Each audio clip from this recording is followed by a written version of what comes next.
This is Jonathan Ferguson, the Keeper of Firearms and Artillery at the Royal Armouries Museum in the UK, which houses a collection of thousands of iconic weapons from throughout history. And I'm your host, Dave Jewett, and we are back with Battlefield 6 as we break down even more weapons from the game's extensive arsenal. So this is the APC-9, that's an APC-10. It's got basically a completely different lower receiver on it, being Swiss, as well as the B&T logo on the lower. We have a nice big Swiss cross on the upper there. Which is a big plus. Oh! That is... Sorry. There is a longer director's cut version of this episode over on our Patreon, including an even deeper dive into the game's L85. Be sure to check that out if you enjoy what you see here, but now, without further ado, it's over to Jonathan.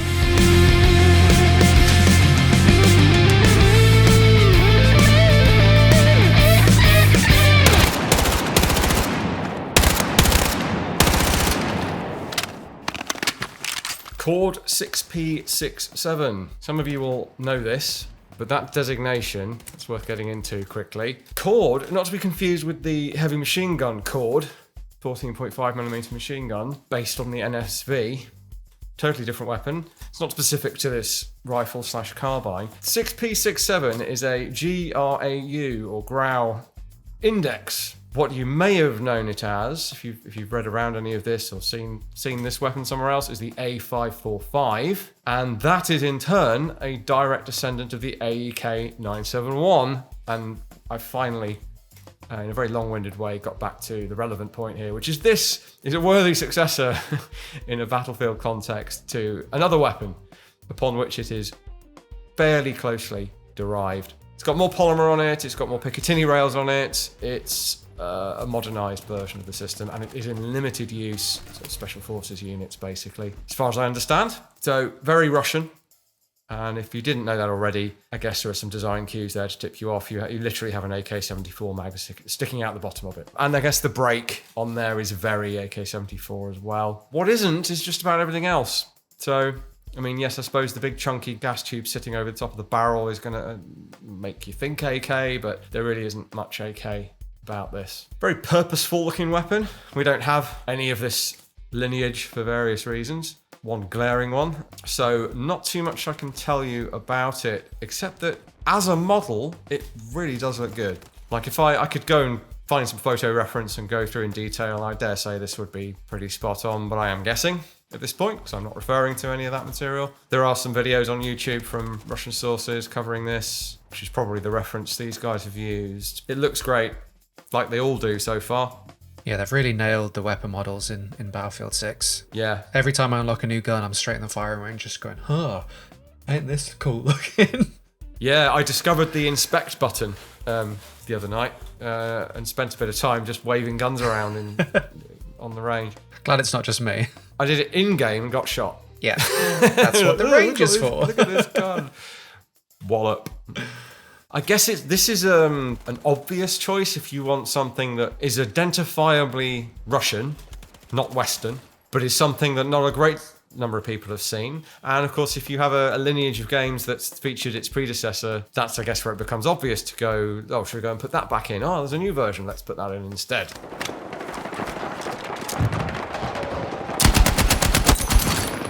This is an interesting one for me because you're seeing here what I think... Now, I'm not intimately familiar with the marks of Ultimax 100, which is what this is.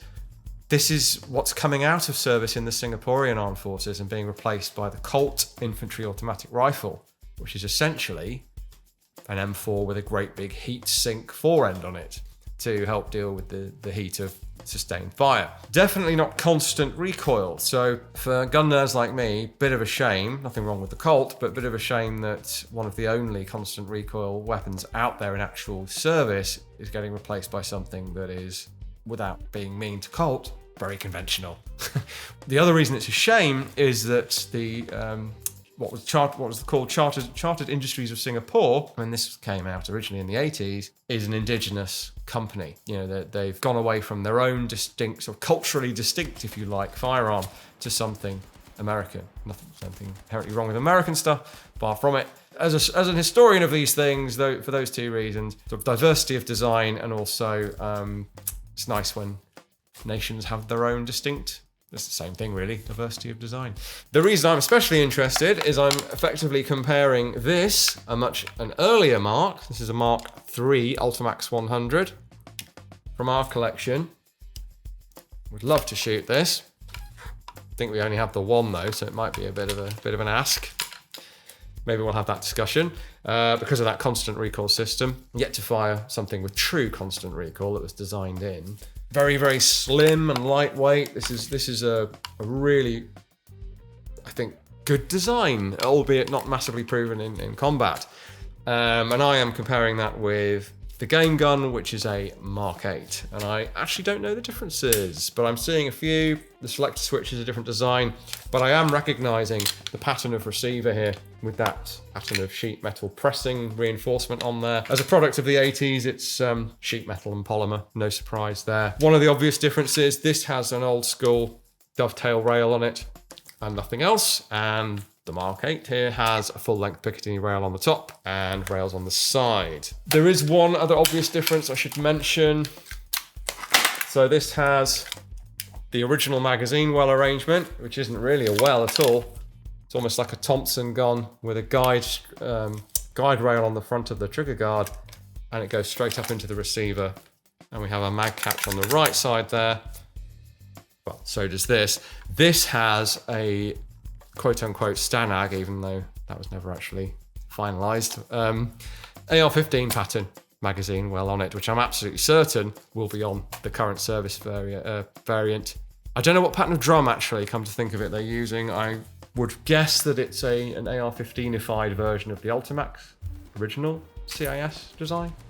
Haven't ever looked at it. Will be doing so after this. So it's super interesting the life this gun's already had in Battlefield 6. It's one of my favourite LMGs in the game. When I was playing the beta, this was one of the first guns that people were complaining about being zero recoil. And there were actually a few gun nerds replying to that saying, no, it's just implemented realistically because of the mechanisms at play that help stabilize the weapon's recoil. I was like, oh my god, this is so fascinating. Yep. I think they might have made some changes since the game came out, or maybe I was just performing at a different level since the beta. But it is so very controllable, and as soon as you mount the thing, you can stay super on target, which hopefully my gameplay shows off. No promises. Well, even just handling it to empty, admittedly, so you don't have the weight of the ammunition, but it's one of the lightest, slimmest, easiest to handle machine guns out there, and that's with a full length, appreciably long barrel on there, which wouldn't necessarily be required depending on what job it's actually fulfilling, because something like that could work as a true light machine gun, perhaps more of a squad automatic weapon, and in the right configuration could be used as a so-called assault machine gun for essentially volume of fire in CQB. Now, I'm very interested to try this out. Yeah, you can see it hasn't changed that much. You still have that same pattern of front sight protector, same barrel length on there as well. Iron sights at the back are the same still too. So things haven't moved on dramatically between Marks 3 and 8. Biggest difference is, well, in this one anyway, the magazine well and the Picatinny rails. So hopefully you can get a sense of how little this thing recoils. Definitely. Yeah, it almost looks like it starts to climb and then stops. So ever so slight muzzle rise, and then it's like it settles in. And you do see this from footage of people shooting this and other weapons like the Knight's Armament LAMG. Actually, they often don't move at all. It's more that any movement at the muzzle would be down to lack of experience by the shooter, I think. If you're at all familiar with it, there would be, I think, none, because it's barely moving you at all. That's the beauty of a weapon where, probably oversimplifying it, but the only recoil you're feeling is the projectile leaving the weapon. And obviously 5.56 is, depending on the bullet weight, but still a lightweight bullet, low mass, so there isn't a huge amount of push in the opposite direction. All the other felt recoil is those working parts coming to the rear and stopping suddenly and imparting a jolt to you. Constant recoil gets rid of that. It never hits the back of the weapon. and then comes forward again. So it's a very slow, smooth experience. So yeah, it definitely feels like they've taken some of the real world mechanics and engineering of the Ultimax and included some of that in the KTS design in game. Downside, I guess, is inherently because of the long travel of the gas parts, of the working parts, it's a low rate of fire. So, but I guess that's good for the game because it inherently would balance it to some extent. Yeah, it definitely meant I was using it from a mid-range behind a shield. Yeah, and in that respect, maybe it's not an ideal close-up assault machine gun, but... As always, I want to give a massive shout out to all of our supporters over on Patreon for supporting EXP and for allowing us to make cool content like this. In fact, by becoming a patron, you get early access to all of our future episodes, as well as podcasts, Discord access, and other fun bonuses. Either way, whether you join the Patreon or watch along here on YouTube, I want to say thank you for watching, thank you for your support, and now we'll get back to the video. Right, here is sort of an old friend of mine, and something that we have been tracking through various games over time, because it's in more games than you might think, but it's by no means as common as something like an M4. It is, of course, our old friend, the SA-80. At the very least, I developed Stockholm Syndrome for it, writing a big book that has 3 chapters. And this is a very good-looking L85A3. I think it is pretty spot on. Normally there's a big, dare I say, bollock drop somewhere in someone modelling this thing, whether for lack of reference materials or just not really caring enough. Well, in certain cases, deliberately made different. This, like most of the guns, if not all the guns I've seen so far from this game, they've done a very creditable effort at making it look exactly like a real one, which is kind of what I'm looking for. The only glaring thing for me, and I think I'm right in saying none of these are in service anymore, correct me if I'm wrong, people who are in, not that I've ever been in, is the H-key, not key mod, but H-key handguard that's on there. So that was on the first, I guess, couple of thousand, something like that, maybe even fewer. And then, as far as I know, Fleet replaced with the modernized M-lock version with the square rectangular slots, not the little keyhole-shaped slots. So they're reference material for this. It'd be ironic if it was my book. It probably wasn't. It was probably some reference material from the launch of this thing back in, well, I guess it was announced late 2016. God, was it that long ago?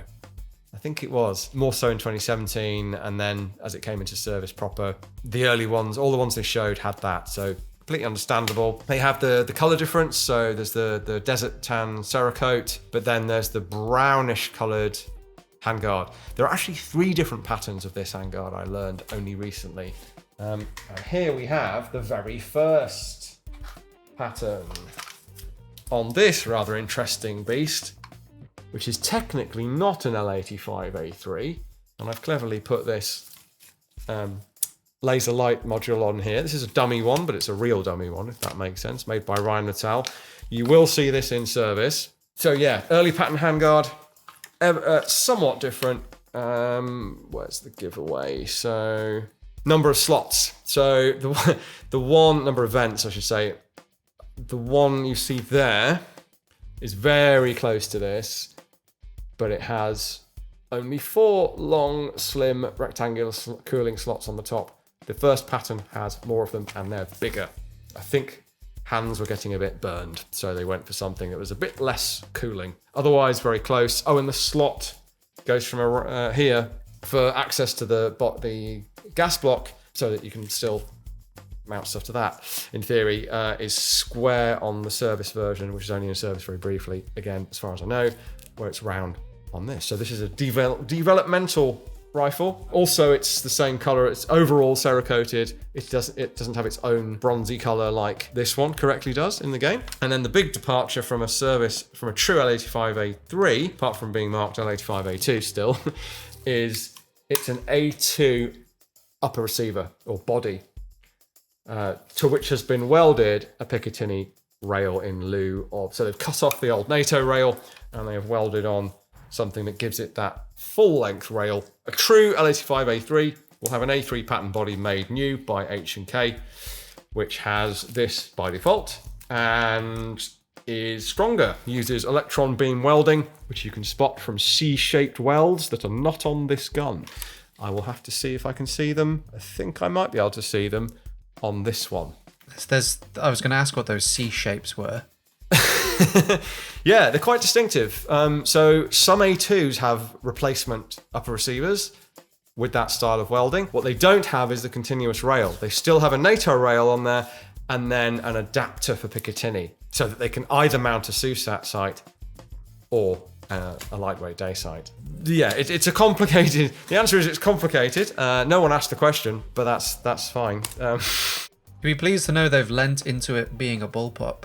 Out of all the assault rifles, I think this one recoils most. This was quite hard to control, but it has the highest muzzle velocity out of all of the assault rifles. Obviously, because it's bullpup, it's got that long barrel. But yeah, the high recoil is a head scratcher because this is 5.56. Okay, so I should say subjectively, a lot of people do say that bullpups that by default have a short stock. So all things being equal, yeah, they might have a bit more felt recoil. In reality, it's often not a problem, and certainly not with the L85 because it is not the lightest weapon in the world. Quite frankly, it's not excessively heavy for what it does. And as you rightly say, one of the things it does do is give you a over 20 inch barrel, actually 20.4 inches. So you get that full potential of the cartridge. Something I noticed actually looking at this prototype, the receiver on this is very square for practical reasons. And the original plastic handguard was sort of designed to match those lines. The HK handguard, although I think it looks very cool on the SA80, on this version, there's a slight discrepancy of square to round, or to curved. And then on the service version, which is correctly represented here, there's an ever so slightly jarring detail of the square receiver suddenly turning into a curved handguard that ever so slightly ruins the lines.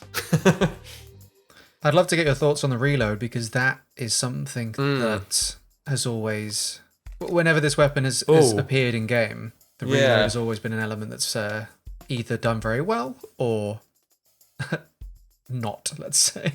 Yes. The bringing up the spare mag and doing a reload, I think what I just saw was bring up fresh mag, press mag catch with thumb, pull out empty mag. Yes, that's doable. You need long fingers. I've never seen anyone do it in real life. But I think it's doable. And I did it. I fudged it slightly because I don't want to scratch any more Cerakote off this than it's already had in its prototype career. It's on loan. But yeah, it's doable. Ironically, the mag catch shroud that was so necessary on the A1 and is carried through to the A2 and A3 does get in the way of that reload slightly. That's the partial reload. We need to see a reload from empty. Yeah, this is what I thought. So I did, in the campaign, grab one of these off a dead Merc, because I thought I've got to have a go with that. And I did have a bolt lock reload, and I noticed the reach over and pull back the cocking handle method. Now that would work, but it would also make your drill sergeant cry, or make you cry, more realistically. Let's just run through exactly what we saw there. So we have magazine on. It's gone empty. The weapon locks open. You need to reload. Swap magazines. We won't do that because it will keep it locked open. And then they're reaching over and releasing the working parts by pulling back on the cocking handle. Just as you can do on pretty much any firearm, pistol, rifle, whatever, if you're not familiar with how it works. So if we postulate that the user here hasn't had much familiarity with SA80. We actually saw this with one of the YouTubers that got his hands on an SA80 and didn't know how to use it, didn't know where the bolt hold open was. He actually commented that it was a design flaw that you had to reach over and do exactly what we've seen in the game. Failing to realise, and if we manually lock open, which is what this lever here is for, we can see that, and flip it over, we can see that we do in fact have a bolt lock. So, weapon is empty, magazine off, magazine on, and then we simply reach over and pull down with the thumb without even, so hands still on the magazine, reach up, pull down, and the weapon is rechambered, ready to fight. People often say how terrible the ergonomics on the SA80 are. Yeah, there's a bit more to learn and a bit more hands flying around the weapon, but it really isn't that bad, and the reload is just as fast, really. The only thing that slows you down slightly is the magazine well-being at the back of the weapon. We timed a reload, or a series of reloads, with someone who was very skilled, with a DeMarco SF weapon and an A2, and the difference was negligible, quite frankly. It was less than a second. It's in one of the notes in my book. Anyway, not significant unless you were having to stand in the face of the enemy, taking fire and doing reloads, which isn't really very realistic anyway. It's not a material difference that I would say would matter. This made me laugh. Look at the name of the guy that I that I killed. Made in England. Ah, yeah. While I was using the L8503, I was like, of all the weapons I could have been using. Yes. I think, and I've said this before about something else, and maybe it's because we're starting from a low bar, but I think this is probably the best SA-80 out there in games. I'd definitely say it's up there. I can't think of a better one. The fact that they even modelled the electron beam welding on the upper receiver, there's actually nothing that I can see wrong with it. It's just that the handguard is an early pattern. So, nice job. There's a big old round, not big, it's small, but relatively bigger than what it used to be, a round steel pin on the change lever to stop the change lever. So that used to be a little half moon pressing, like on the bottom one, and there was an issue there. So one of the changes they made, which has been made to this one as well, is a big steel pin there, so that there's no way this thing can over rotate and cause you a problem. So that is a tiny detail of the A3 that I'm not sure is on this. Having gone back to the 3D view and doing a zoom and enhance, there is a pin above that lever. There we go. That's the level of detail. Absolutely not needed. Unless they knew I was going to be criticising. At this point, anyone developing a game and putting an SA-80 into it has got to assume that you might have something to say. So, well, I'm going to say 9 out of 10, and that feels unfair because they weren't to know that this is replaced. So I feel bad about it, but 9 out of 10. Excellent. By far the best. Now this one, I had a real love-hate relationship with this thing in game because as an SMG, it absolutely slaps, but that small magazine was so annoying. Yeah, now that's interesting because all we've got to offer, and we have no optic on this, so let me flip up the built-in backup sights, which aren't on this one.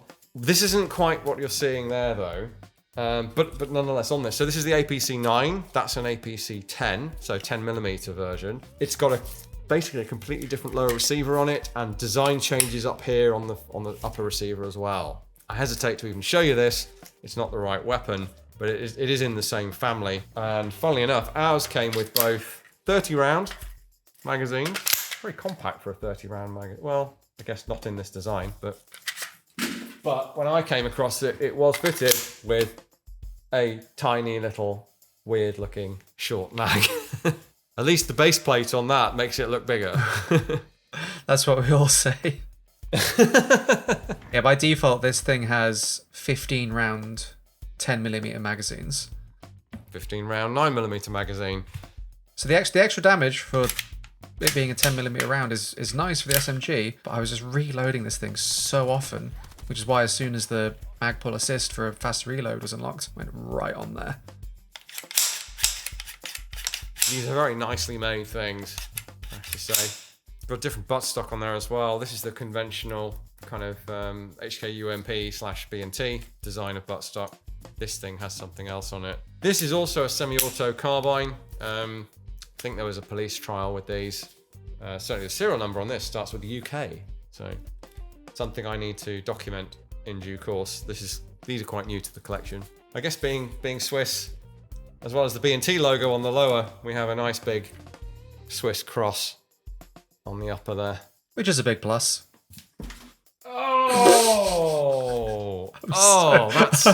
Sorry. No, don't be sorry. That's genius. I promise I did not set him up for that. That was entirely spontaneous and extremely quick. I will give you that. It's not the first time That was someone too said quick. that about me.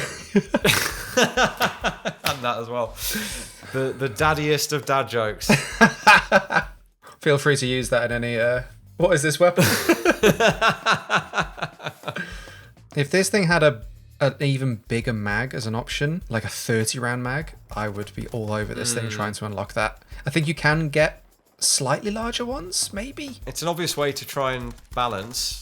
But of course, I don't know. I guess if it's meant to be a PDW, isn't it? So if, let's say this was stashed in a vehicle somewhere as an emergency weapon, PDW, you may well have it with the short mag, but you'd probably have the spare mag that was 30, I would say. And that, of course, isn't the role that this is fulfilling anyway, really. They've done it for gameplay reasons. 10mm hitting harder, I mean, yeah. But if guys wearing Kevlar helmets and plate carriers and probably soft body armor as well, does getting hit by 10mm matter more than getting hit by 9mm?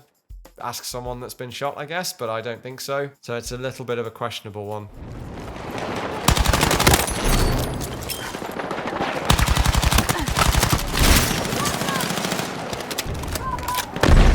SL9.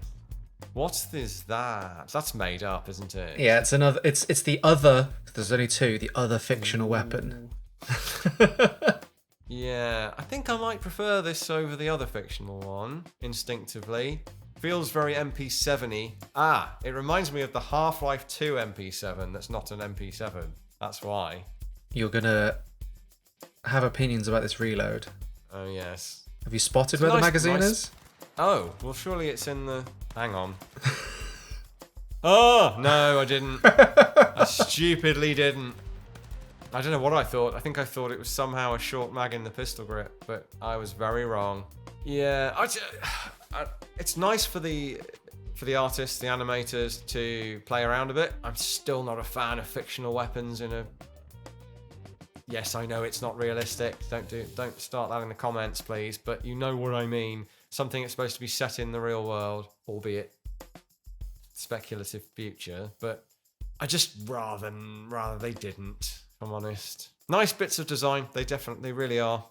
I really love the design of this thing. I think it's really really it's interesting. Cool as hell. If it was in Cyberpunk or something, I'd be really keen. I think. And it's a magazine system and a reload that I've not seen before. I think there's a reason for that. P90 and spikes. That round is going on a journey before it goes out the barrel.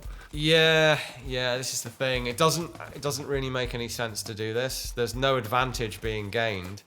The only advantage would be keeping everything slim, as the P90 does, and a couple of other designs. I say like the BSON, but they present the rounds either above or below the chamber, ready for feeding. This thing, yeah, not sure about that. The other thing is the sort of receptacle for the magazine adds another layer of complexity, weight, failure point.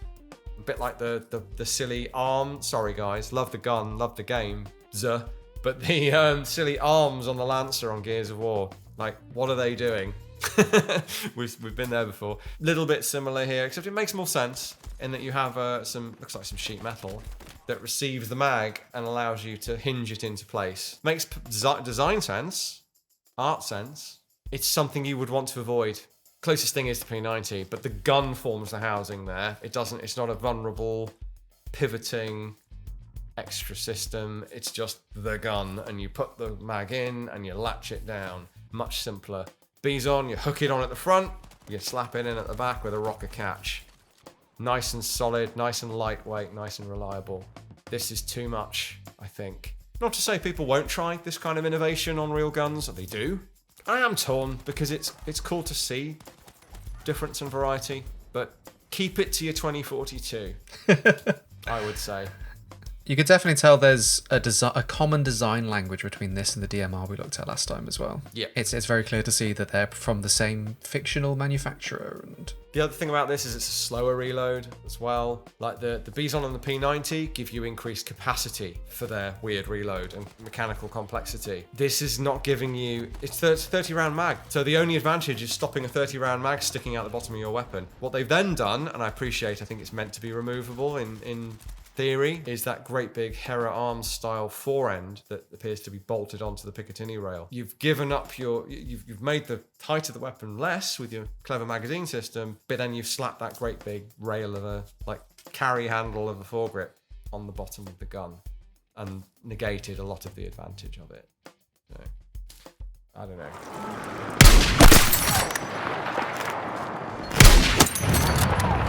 My only complaint about this thing is I still just really love the green original SV98. Yeah. I loved that thing in Battlefield 3, and I think it's just got such a cool aesthetic. I was really excited to use the SV98, and a small part of me was like, wish this was green. I'm going to have to unlock a camo for it that's as close to that original green as possible. Yeah, I know what you mean. So the SV90, a Russian bolt-action sniper rifle, I'm sure most of you know that. Certainly Battlefield players well. The original is, it always felt to me like the L96 we have at home. the Russian cheaper take on an L96. Forgive me if that offends anyone. Just from looks really, and because the L96 was the first kind of widely adopted, scratch designed military bolt action sniper rifle using machinings and a chassis system. So anything after that necessarily feels like a bit of a follow on, not a copy, but in the same mold, because they set the trend there. So to lose the green, I do understand. I think that probably is the modernized chassis stock for the SV98. It's not something we don't have any of them, old flavor, original flavor, or new. So hard for me to compare without doing a bit of research on current configurations. But since the SVD is still in service in its original configuration alongside the M and the S, I'd be amazed if the SV90... Well, I don't know actually. The SV98 being a dedicated, true long-range sniper rifle, maybe they've all been updated to this configuration. Not something I've kept up with as yet. But knowing the team at Battlefield, I'm sure they've done their homework.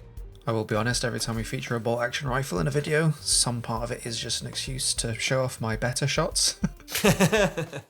What's the longest range shot you've done with this then? 300 and something meters, I think.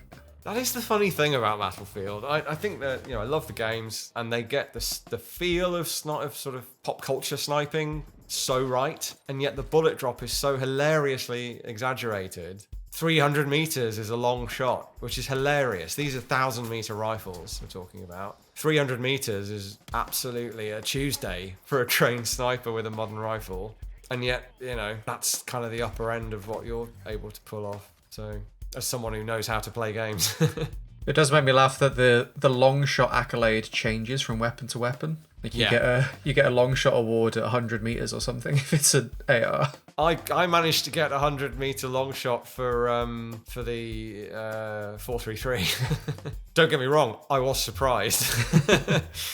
But when I saw the distance, it's not really a long shot. That's not even the minimum requirement for an infantry soldier.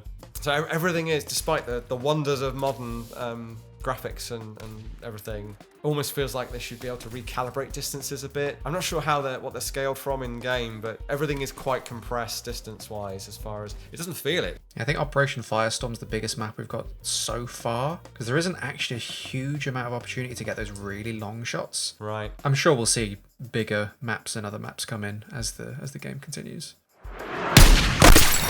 Oh, nice. No, just ignore that was a bot piloting that helicopter, and it looks even cooler. I didn't notice. Now this does look familiar. Is that a desert tech? The FB Grot B10. Oh, I failed. Yeah. Annoyingly, I've yet to see these in person. The only time I've had hands on, they were 3D prints. Yeah, it's funny how the super short variant threw me right off there. I guess I was thinking Desert Tech Wolverine, but it really isn't. Trouble with reaction content is sometimes you just come out with whatever pops into your head, and it's completely wrong. This thing was alarmingly short. It is so short. Yeah, I don't know if I've seen it in pictures or whatever this short, but It's a really... I'd love to get my hands on these because they are a fascinating family of weapons in conventional and bullpup layouts, swappable between the two. Polish factory, Polish company, in service with the Polish Armed Forces, and I'm not sure anywhere else as yet. Forgive me if I'm wrong. Essentially, I think we've reached a point where the bullpup is a real niche item. So something this short, giving you a proportionately much longer barrel, would be very valuable in a vehicle, aircraft, police, weapon, very close quarters. I think there'll always be an advantage to that. I think they've been a bit relegated to that sort of niche status like the submachine gun has. So this is actually quite a sci-fi looking design, I think.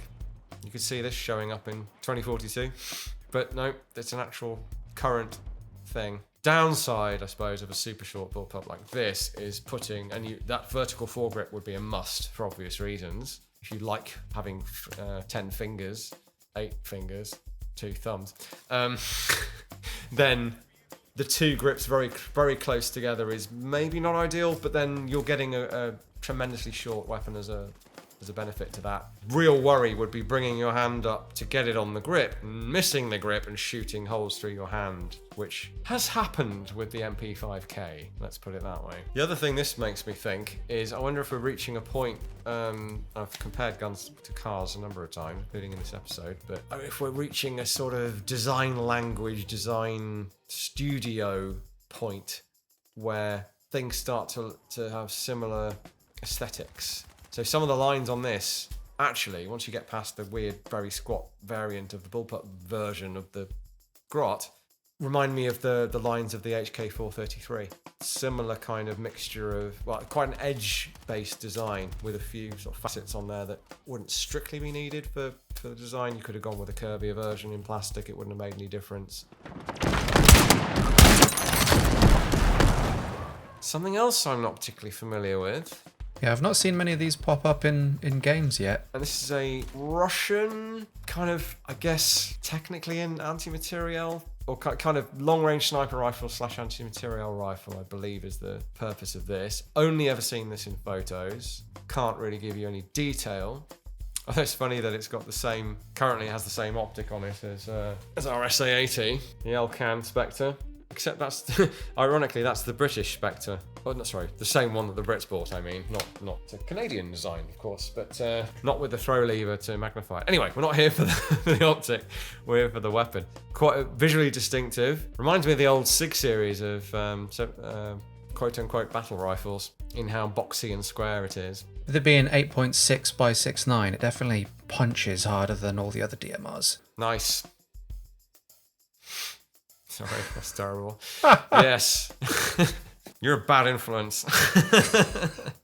Sorry about that. I think we're a bad influence on each other, actually. Yeah. Like pretty much everyone I know. This compared to the SVDM or the LMR, the fictional rifle, or even the M1A that's in the game, this was able to take enemies down in 2 shots. It ought to with that cartridge. That is I said anti-material. It isn't big enough to be anti-material, but it's definitely up there ballistically. It's more a kind of overkill DMR, really. The cartridge designed for this weapon, as far as I know, unless it came out of an earlier Russian program. Are they calling this SVK, did I see? In game, it's called the SVK86. What we would normally read as SVCH. It's actually, I don't know, Svach, SV, because it's another lowercase situation where the CH is the first 2 letters of the designer, and then you have the SV for the denoting a sniper rifle, essentially. So they have changed the name for no particular reason, unless there is a valid name for it that I'm not familiar with that's SVK. So I know it as the SVCH. Shukovin, I think is pronounced. So this is largely unfamiliar to me, except trying to stay vaguely current with what's coming out of countries where we can't get weapons from. A little quirky, not as quirky as like an Ash 12 or something, but yeah, you're definitely consistently reaching out to the 200s with these various things. Even stuff on the move, which is impressive. What you don't see is the other 80% of the footage where I'm missing.